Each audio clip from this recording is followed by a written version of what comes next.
Di Jawa itu dulu ada istilah nyari kutu, Pak ya. Apa nyari kutu, Pak ya? Nyari kutu itu apa bahasanya, Pak? Pak? Petan, Pak ya. Petan. Petan dipepet, setan nyari kutu sambil ngomongin orang. Nyari kutu sambil ngomongin orang, maka petan itu dipepet setan kan. Maka itu lidah kita harus licin, Pak ya. Subhanallah, alhamdulillah, la ilaha illallah, Allahu akbar, la haula wala quwata illa billah. Dalam keadaan nyetir mobil, dalam keadaan duduk di belakang, dalam keadaan ngantri apapun, zikir yang sebanyak-banyaknya. Maka kita mau tidur zikir, mau masuk kamar mandi zikir, mau keluar rumah zikir, bahkan mau masuk masjid kita pun zikir. Nanti keluar masjid juga zikir. Itu memproteksi bisikan-bisikan setan, Pak. Banyak virus iman. Bisa juga pagi-pagi Islam, sore jadi kafir. Malam-malam iman, pagi sudah kafir. Karena pengaruh dunia. Apalagi gadis-gadis kita, Pak, yang muslimah ya, banyak dirayu dengan materi, bisa menjual agama.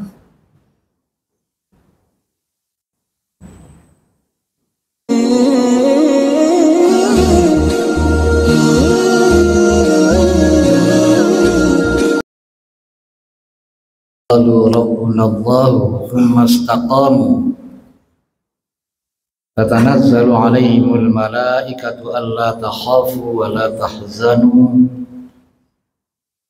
wa abshiru bil jannati allati kuntum tu'adun. Nahnu awliyaukum fil hayatid dunya wa fil akhirah walakum fiha ma tashtahi anfusukum walakum fiha ma tad'un nuzulan min ghafurir rahim.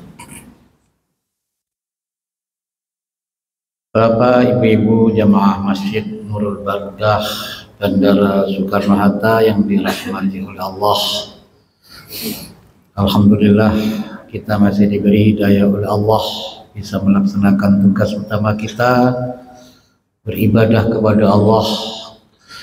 Kemudian kita lanjutkan dengan mengkaji ayat-ayat Allah, hadis-hadis Rasulullah Shallallahu Alaihi Wasallam. Mudah-mudahan amal kita diterima oleh Allah dan mudah-mudahan Allah senantiasa berikan hidayahnya kepada kita sampai akhir hayat kita. Amin ya rabbal alamin. Bapak, Ibu, saudara-saudara, kita semua punya cita-cita yang sama. Kita kelak kalau meninggal bisa menggapai husnul khotimah. Itu menjadi cita-cita semua orang Islam. Meninggal dalam kondisi husnul khotimah. Bahkan setiap ada teman kita yang meninggal, kita juga mendoakan mudah-mudahan meninggal dalam husnul khotimah. Tapi memang ada yang mempermasalahkan kan, mengapa didoakannya setelah meninggal, Pak? Sebelum meninggal ya. Sebelum meninggal didoakan mudah-mudahan nanti meninggalnya husnul khotimah. Kalau sudah meninggal nggak bisa didoakan lagi. Kalau sudah husnul khotimah nggak bisa diubah menjadi husnul khotimah. Itu menjadi harapan kita kan, dan hiburan untuk keluarga ya. Mudah-mudahan almarhum atau almarhumah meninggal dalam husnul khotimah. Kita semua punya prinsip yang sama ya, bahwa perjalanan kita ini masih akan menempuh 2 terminal lagi. Terminal pertama sudah kita lalui dalam waktu yang singkat, kurang lebih 9 bulan dalam kandungan. Sekarang kita berada pada terminal yang kedua, alam dunia yang penuh dengan berbagai kenikmatan, penuh dengan berbagai ujian, godaan. Selanjutnya cepat atau lambat kita akan menuju ke terminal yang ketiga, yaitu alam kubur. Ya, nanti pada tahun, sering saya sampaikan, nanti tahun 2124 Pak ya, kita semua sudah pindah ke terminal yang ketiga. Maka itu perlu ditulis di ruang tamu Pak ya, nanti tahun 2124 kita akan pindah ya. Pindah ke alam barzah, pindah ke alam kubur. Jadi nanti tahun 2124 jamaahnya udah berubah, Pak. Jamaahnya di sini, kita udah nggak ada di sini. Jamaahnya manusia baru semuanya. Kita ini bagaikan mobil, makin jauh perjalanan yang kita tempuh, bahan bakar makin berkurang, debu makin banyak yang menempel. Makin hari umur kita makin berkurang, sedang dosa sering bertambah. Maka ada syair, fa umri naqisun fi kulli yaumin wa dzanbi zaidun kaifa ihtimali. Umurku makin hari makin berkurang, sedang dosaku makin hari makin bertambah. Alangkah beratnya tanggung jawabku kelak. Dan kita setiap hari ini berjalan, pada dasarnya adalah menuju alam kubur. Kita setiap hari berjalan nanti menuju alam kubur dan akan sampai ke alam kubur. Kita ke rumah pada dasarnya adalah mampir. Mau kemana Pak? Mau mampir. Mampir kemana? Mampir ke rumah. Perjalanan kita akan menuju alam kubur. Maka ada ungkapan ahli hikmah, ila khatfi sa'a qadami ara qadami ara qadami. Menuju kematian kakiku berjalan. Ila khatfi sa'a qadami ara qadami ara qadami. Taulah aku bahwa qadami kakiku aroko menumpahkan dami darahku. Itu bahasa yang indah Pak ya, tapi punya makna yang bisa menjadi peringatan bagi kita. Jadi kita akan menuju ke terminal yang ketiga, yaitu alam kubur. Kemudian nanti setelah kiamat kita akan menuju ke terminal yang terakhir di alam akhirat, di surga atau di neraka. Di surga untuk selamanya atau di neraka untuk selamanya. Itulah terminal yang terakhir yang tidak pindah-pindah lagi. Kalau di dunia ini masih sering pindah. Sudah punya rumah bagus, ada rezeki, pindah ke yang lebih bagus lagi.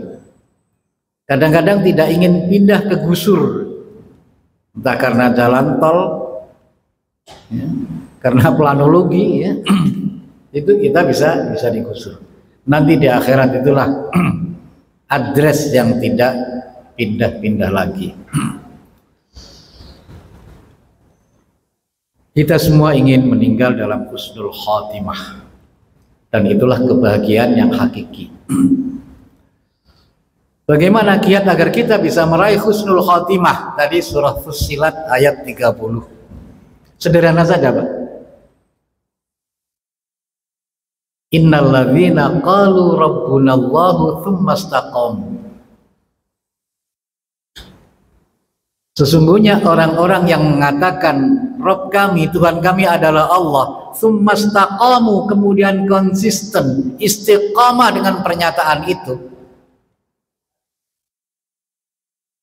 tatanazzalu alaihimul malaikah, malakul maut ketika mendatangi kita mengatakan Allah takhafu, kamu tidak perlu takut, wala tahzanu, tidak perlu sedih,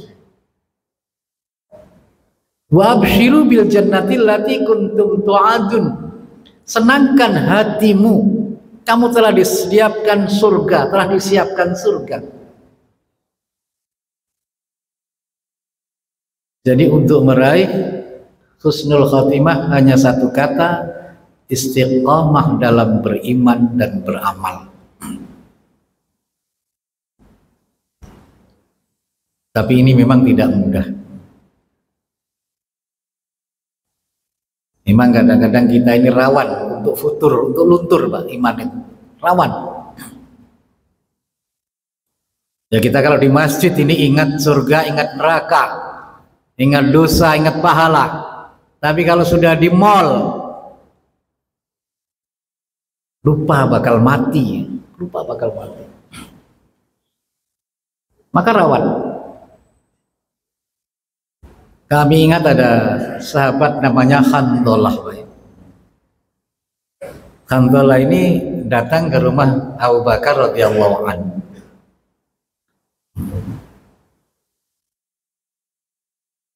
Abu Bakar menanya, apa kabar Handolah? Maaf, saya lagi munafik gitu. Kaget juga. Padahal ini sahabat yang taat, baik. Saya lagi munafik. Itu kenapa? Saya ini kalau mendengarkan ceramah Rasulullah, seolah-olah surga neraka itu ada di depan mata.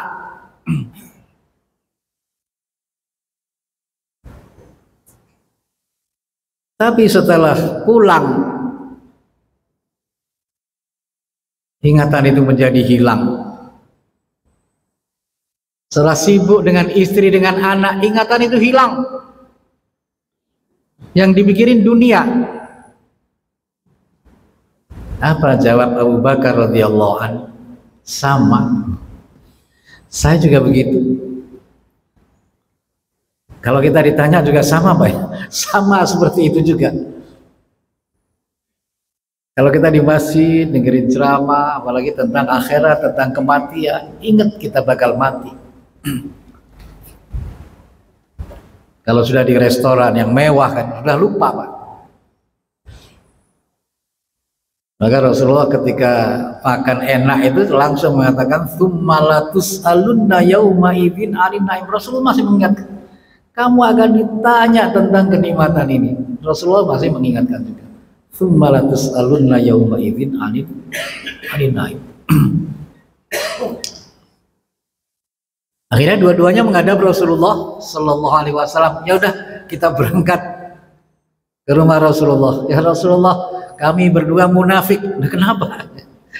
Ya menerangkan apa adanya. Kalau mendengarkan ceramah Anda ya Rasulullah, surga dan neraka itu di depan mata, kami nggak bakal lupa. Surga, lupa neraka, ingat akhirat terus. Tapi setelah ketemu anak, istri, bercanda, lupa akhirat.